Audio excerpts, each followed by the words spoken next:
this video, we're exploring one of the most influential approaches to learning and teaching, constructivism. Imagine learning as building a house. You don't just memorize what a house looks like, you lay the foundation, place the bricks, and figure things out as you go.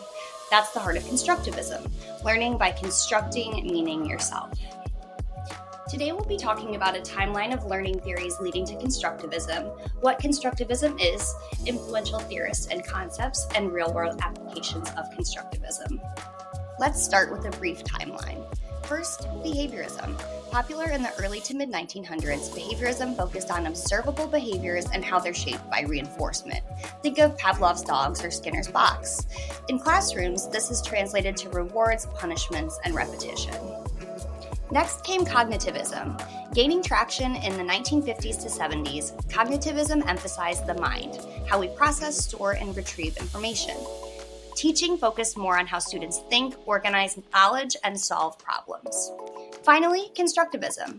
Emerging in the 1970s and beyond, constructivism takes the stance that learners actively build their understanding through experience. It values student agency, deep thinking, and social interaction. At its core, constructivism is about deep understanding, not just memorization. Here are 4 key ideas.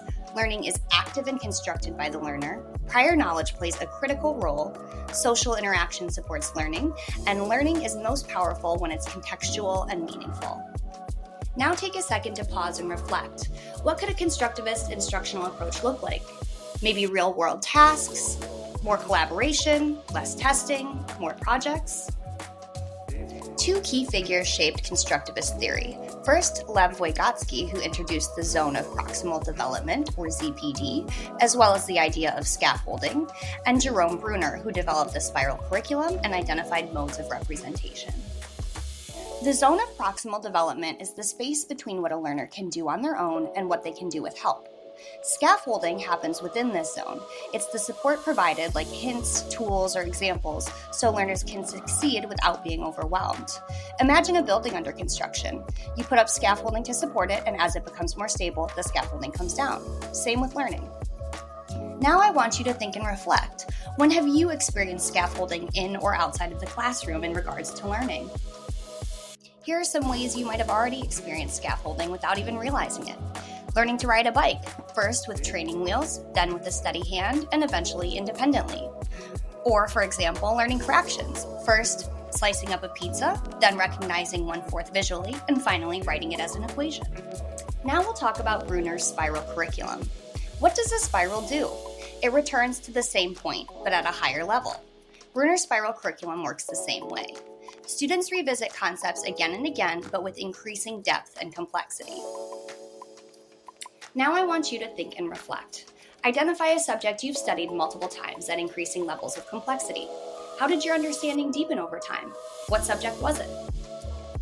Bruner also proposed that we understand new ideas in different modes. First, inactive, or through hands-on experience. Second, iconic, or through images. And third, through symbolic representation. The Singapore math curriculum employs Bruner's 3 modes of representation as well as his spiral curriculum.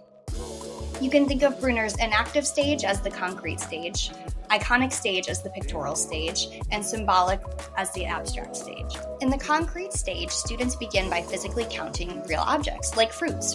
For example, they might count out 3 apples and then 2 more to understand addition. Next, in the pictorial stage, they may move to images, like stickers, where they can see pictures of objects and solve problems visually.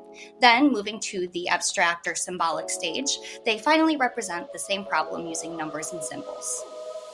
All right, let's review our 4 main points of constructivism. First, learning is active and constructed, meaning learners build knowledge through hands-on experience and reflection, not just passively receiving information. 2, prior knowledge matters, meaning new learning builds on what learners already know. 3, social interaction supports learning, meaning that dialogue, collaboration, and guided support, like scaffolding, can help learners advance their understanding. And finally, learning is contextual and meaningful. Knowledge is best understood when connected to real-world situations and applied in meaningful ways. All right, I'd like you to take what you've learned today and think and reflect one last time. How can you apply constructivist principles in your next learning design project or in the classroom?